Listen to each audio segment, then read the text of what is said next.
الف لام را، یہ اس کتاب کی آیتیں ہیں جو حق واضح کرنے والی ہے۔ ہم نے اس کو ایسا قرآن بنا کر اتارا ہے جو عربی زبان میں ہے تاکہ تم سمجھ سکو۔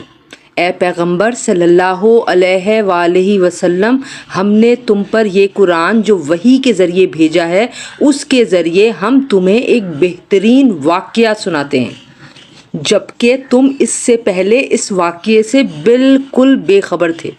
یہ اس وقت کی بات ہے جب یوسف علیہ السلام نے اپنے والد یعقوب علیہ السلام سے کہا تھا کہ ابا جان، میں نے خواب میں 11 ستاروں اور سورج اور چاند کو دیکھا ہے۔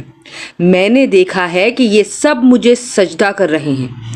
انہوں نے کہا، بیٹا، اپنا یہ خواب اپنے بھائیوں کو نہ بتانا، کہیں ایسا نہ ہو کہ وہ تمہارے لیے کوئی سازش تیار کریں، کیونکہ شیطان انسان کا کھلا دشمن ہے، اور اسی طرح تمہارا پروردگار تمہیں نبوت کے لیے منتخب کرے گا اور تمہیں تمام باتوں کا صحیح مطلب نکالنا سکھائے گا، جس میں خوابوں کی تعبیر کا علم بھی داخل ہے، اور تم پر اور یعقوب کی اولاد پر اپنی نعمت اسی طرح پوری کرے گا جیسے اس نے اس سے پہلے تمہارے 2 باپ داداؤں ابراہیم اور اسحاق پر پوری کی تھی۔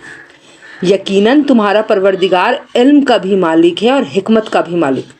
حقیقت یہ ہے کہ جو لوگ تم سے یہ واقعہ پوچھ رہے ہیں، ان کے لیے یوسف علیہ السلام اور ان کے بھائیوں کے حالات میں بڑی نشانیاں ہیں۔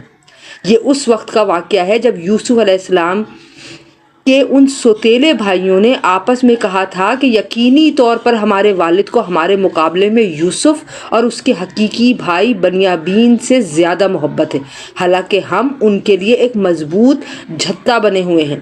ہمیں یقین ہے کہ ہمارے والد کسی کھلی غلط فہمی میں مبتلا ہیں۔ اب اس کا حل یہ ہے کہ یوسف کو قتل ہی کر ڈالو یا اسے کسی اور سرزمین میں پھینک آؤ، تاکہ تمہارے والد کی ساری توجہ خالص تمہاری طرف ہو جائے، اور یہ سب کرنے کے بعد پھر توبہ کر کے نیک بن جاؤ۔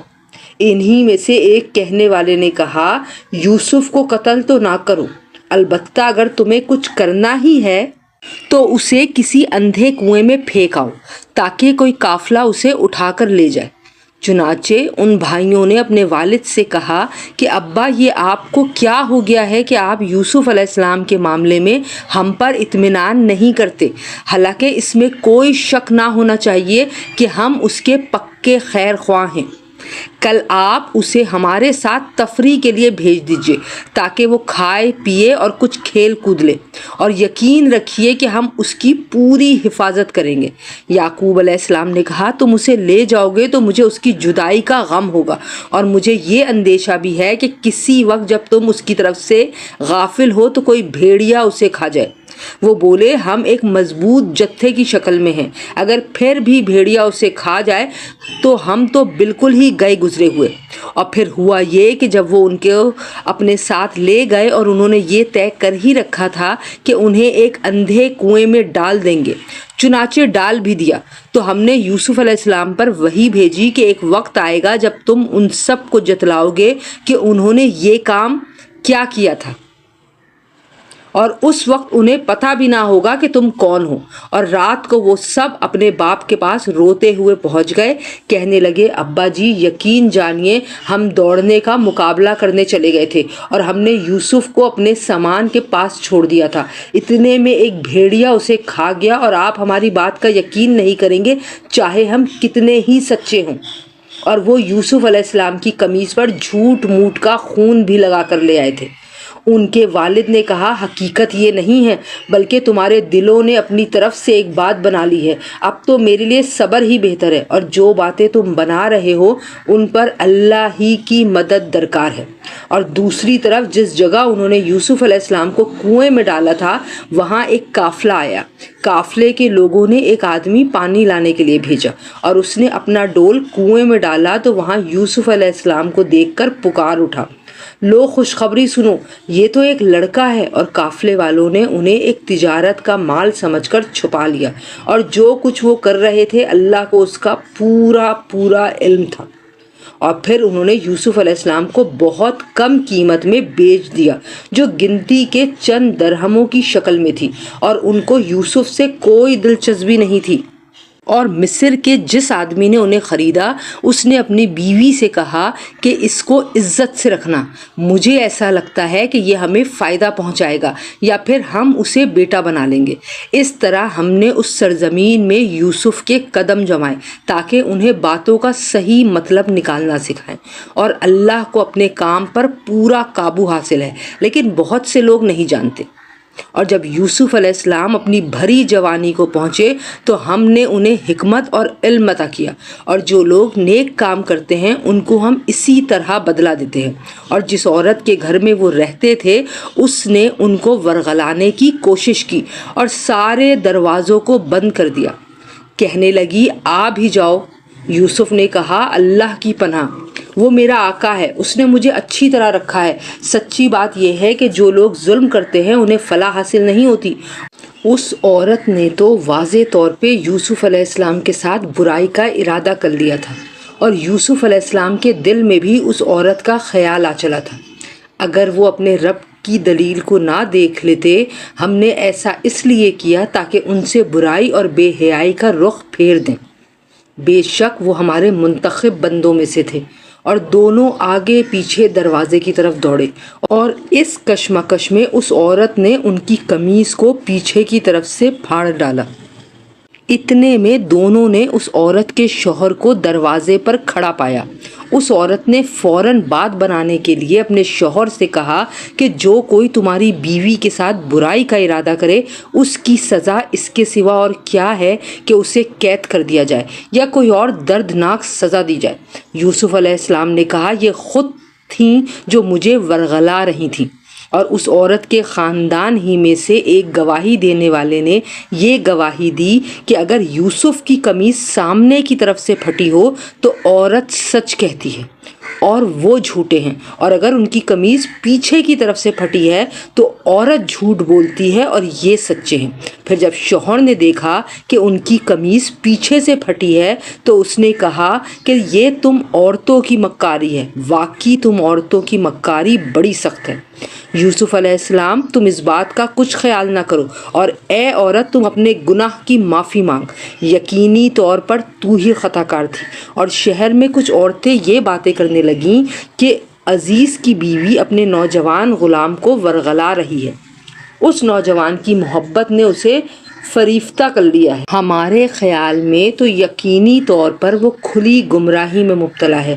چنانچہ جب اس عزیز کی بیوی نے ان عورتوں کے مکر کی یہ بات سنی تو اس نے پیغام بھیج کر انہیں اپنے گھر بلوا لیا اور ان کے لیے ایک تکیوں والی نشست تیار کی، اور ان میں سے ہر ایک کے ہاتھ میں ایک چاقو دے دیا، اور یوسف علیہ السلام سے کہا کہ ذرا باہر نکل کر ان کے سامنے آ جاؤ۔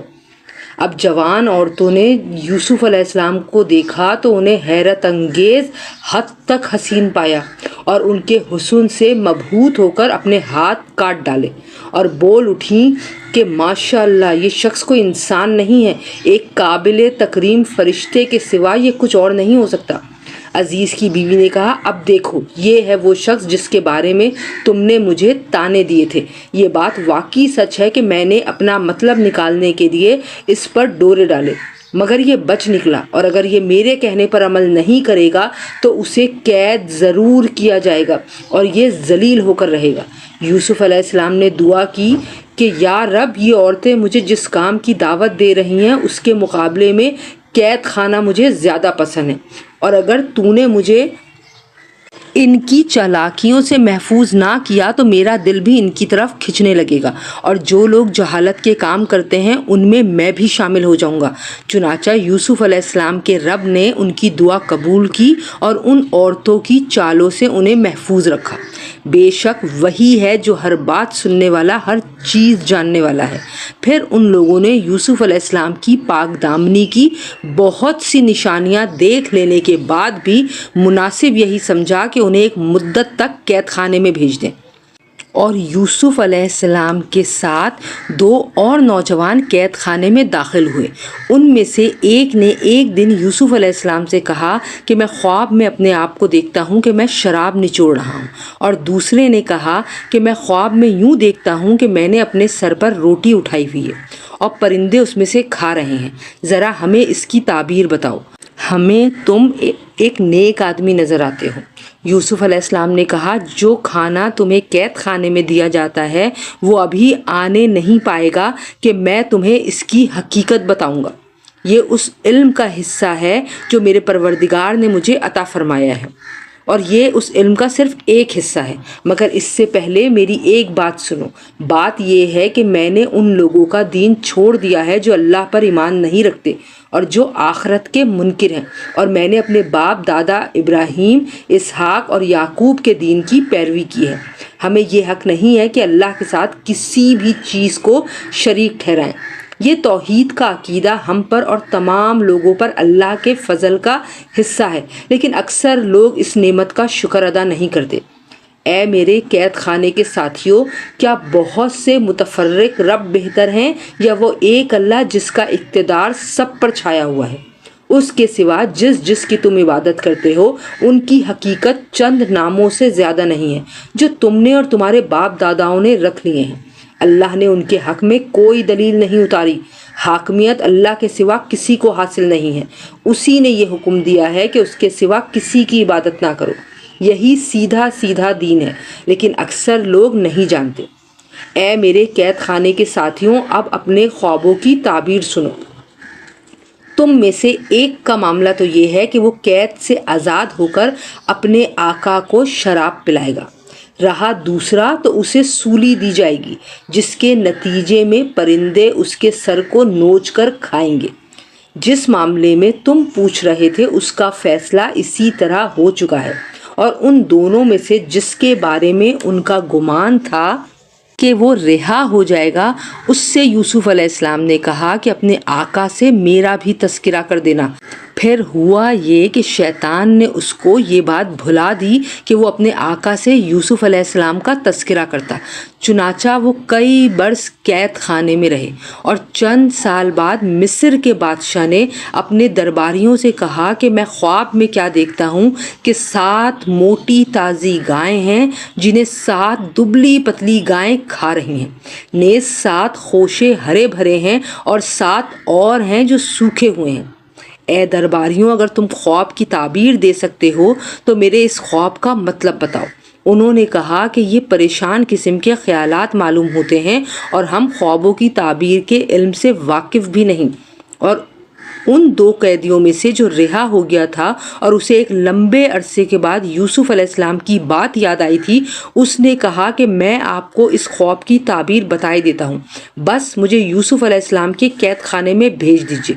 چنانچہ اس نے قید خانے میں پہنچ کر یوسف علیہ السلام سے کہا، یوسف، اے وہ شخص جس کی ہر بات سچی ہوتی ہے، تم ہمیں اس خواب کا مطلب بتاؤ کہ 7 موٹی تازی گائیں ہیں جنہیں 7 دبلی پتلی گائیں کھا رہی ہیں، اور 7 خوشے ہرے بھرے ہیں اور دوسرے 7 اور ہیں جو سوکھے ہوئے ہیں۔ شاید میں لوگوں کے پاس واپس جاؤں اور انہیں خواب کی تعبیر بتاؤں تاکہ وہ بھی حقیقت جان لیں۔ یوسف علیہ السلام نے کہا، تم 7 سال تک مسلسل غلہ زمین میں اگاؤ گے۔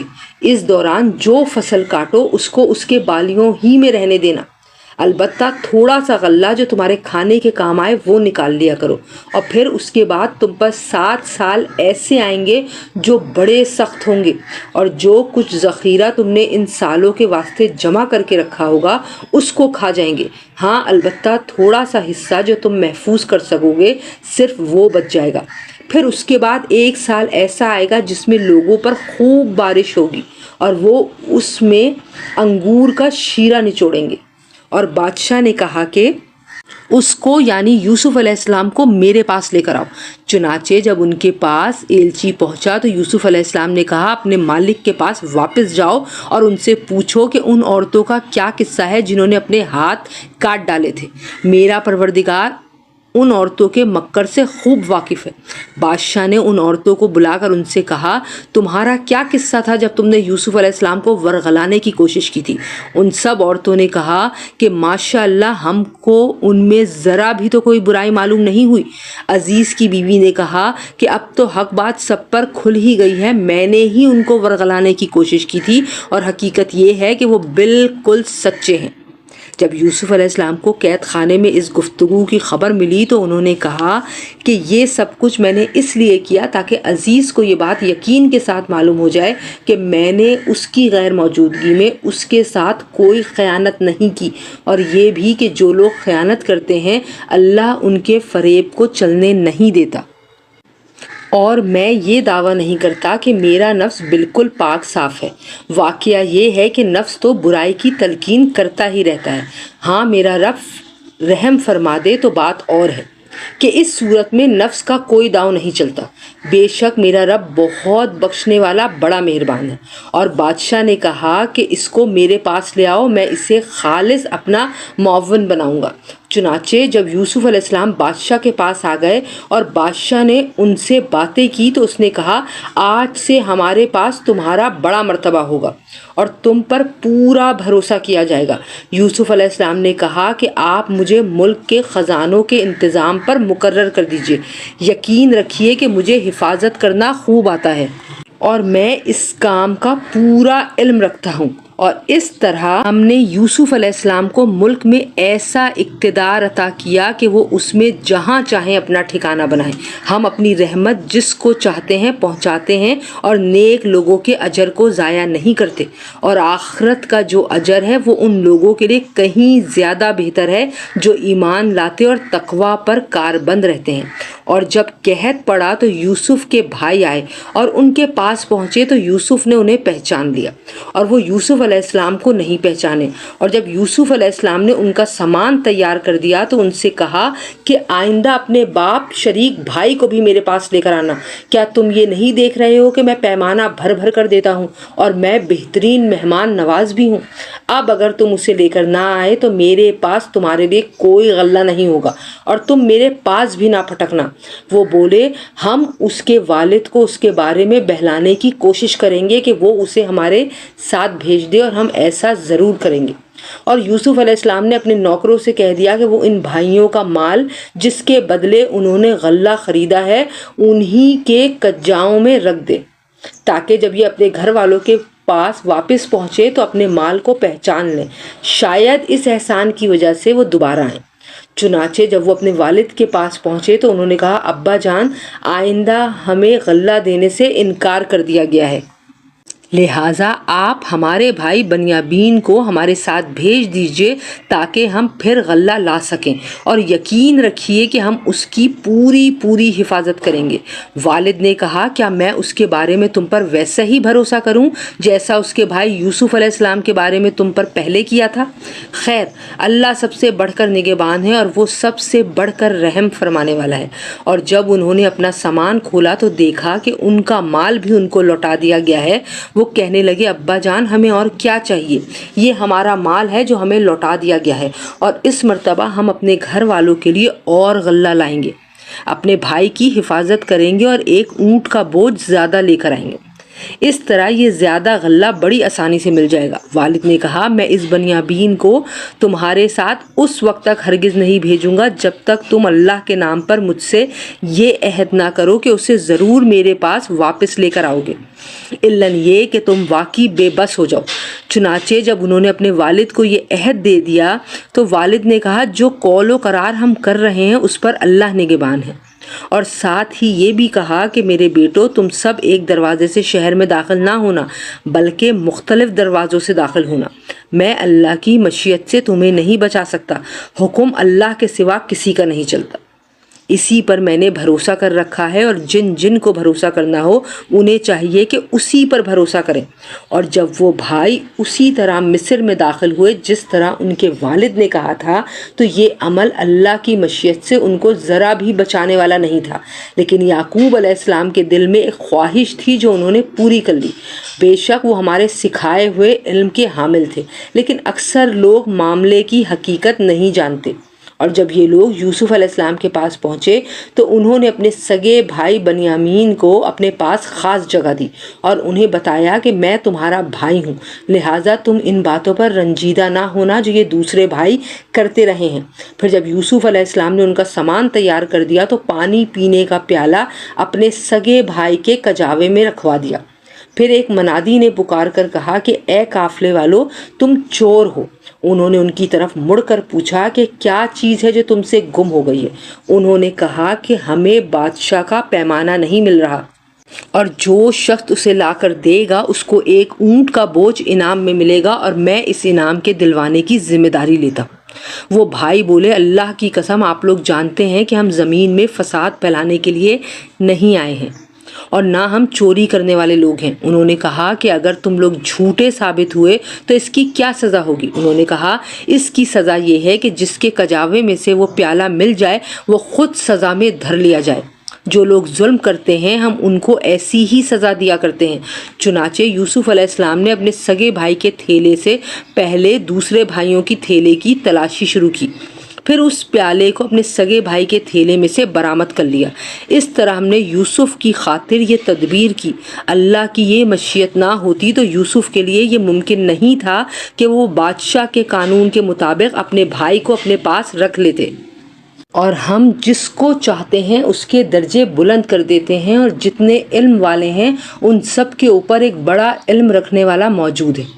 بہرحال وہ بھائی بولے کہ اگر اس بنیامین نے چوری کی ہے تو کچھ تعجب نہیں، کیونکہ اس کا ایک بھائی اس سے پہلے بھی چوری کر چکا ہے۔ اس پر یوسف علیہ السلام نے ان پر ظاہر کیے بغیر چپکے سے دل میں کہا کہ تم تو اس معاملے میں کہیں زیادہ برے ہو، اور جو بیان تم دے رہے ہو اللہ اس کی حقیقت کو خوب جانتا ہے۔ اب وہ کہنے لگے کہ اے عزیز، اس کا ایک بہت بوڑھا باپ ہے، اس لیے اس کی جگہ ہم میں سے کسی کو اپنے پاس رکھ لیجئے۔ ہم آپ کو ان لوگوں میں سے سمجھتے ہیں جو احسان کیا کرتے ہیں۔ یوسف علیہ السلام نے کہا اس ناانصافی سے میں اللہ کی پناہ مانگتا ہوں کہ جس شخص کے پاس سے ہماری چیز ملی ہے اس کو چھوڑ کر کسی اور کو پکڑ لیں۔ اگر ہم ایسا کریں گے تو یقینی طور پر ہم ظالم ہوں گے۔ چنانچہ جب وہ یوسف علیہ السلام سے مایوس ہو گئے تو الگ ہو کر چپکے چپکے مشورہ کرنے لگے۔ ان سب میں جو بڑا تھا اس نے کہا کیا تمہیں معلوم نہیں کہ تمہارے والد نے تم سے اللہ کے نام پر عہد لیا تھا، اور اس سے پہلے تم یوسف کے معاملے میں جو قصور کر چکے ہو وہ بھی معلوم ہے، لہٰذا میں تو اس ملک سے اس وقت تک نہیں ٹلوں گا جب تک میرے والد مجھے اجازت نہ دیں، یا اللہ ہی میرے حق میں کوئی فیصلہ فرما دے، اور وہی سب سے بہترین فیصلہ کرنے والا ہے۔ جاؤ اپنے والد کے پاس جاؤ اور ان سے کہو کہ ابا جان آپ کے بیٹے نے چوری کر لی تھی، اور ہم نے وہی بات کہی ہے جو ہمارے علم میں آئی ہے، اور غیب کی نگہبانی تو ہمارے بس میں نہیں تھی، اور جس بستی میں ہم تھے اس سے پوچھ لیجئے، اور جس قافلے میں ہم آئے اس سے تحقیق کر لیجئے، یہ بالکل پکی بات ہے کہ ہم سچے ہیں۔ چنانچہ یہ بھائی یعقوب علیہ السلام کے پاس گئے اور ان سے وہی بات کہی جو بڑے بھائی نے سکھائی تھی۔ یعقوب علیہ السلام نے سن کر کہا نہیں، بلکہ تمہارے دلوں نے اپنی طرف سے ایک بات بنا لی ہے، اب تو میرے لیے صبر ہی بہتر ہے۔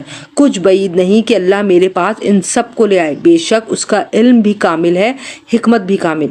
اور یہ کہہ کر انہوں نے منہ پھیر لیا اور کہنے لگے ہائے یوسف، اور ان کی دونوں آنکھیں صدمے سے روتے روتے سفید پڑ گئی تھیں، اور وہ دل ہی دل میں گھٹے جاتے تھے۔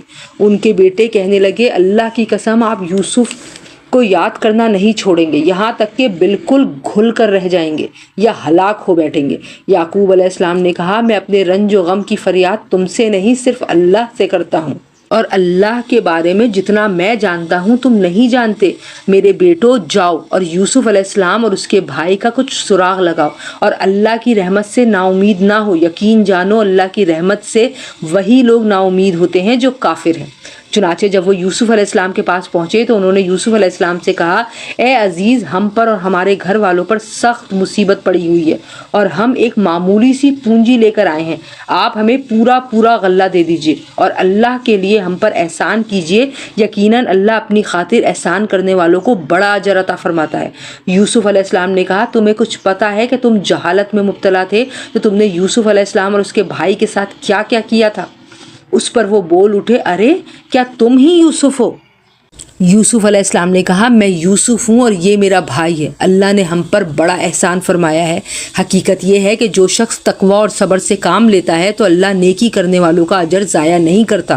انہوں نے کہا اللہ کی قسم اللہ نے تم کو ہم پر ترجیح دی ہے اور ہم یقیناً خطا کار تھے۔ یوسف علیہ السلام بولے آج تم پر کوئی ملامت نہیں ہوگی، اللہ تمہیں معاف کرے، وہ سارے رحم کرنے والوں سے بڑھ کر رحم کرنے والا ہے۔ میری یہ قمیض لے جاؤ اور اسے میرے والد کے چہرے پر ڈال دینا، اس سے ان کی بینائی واپس آ جائے گی، اور اپنے سارے گھر والوں کو میرے پاس لے آؤ۔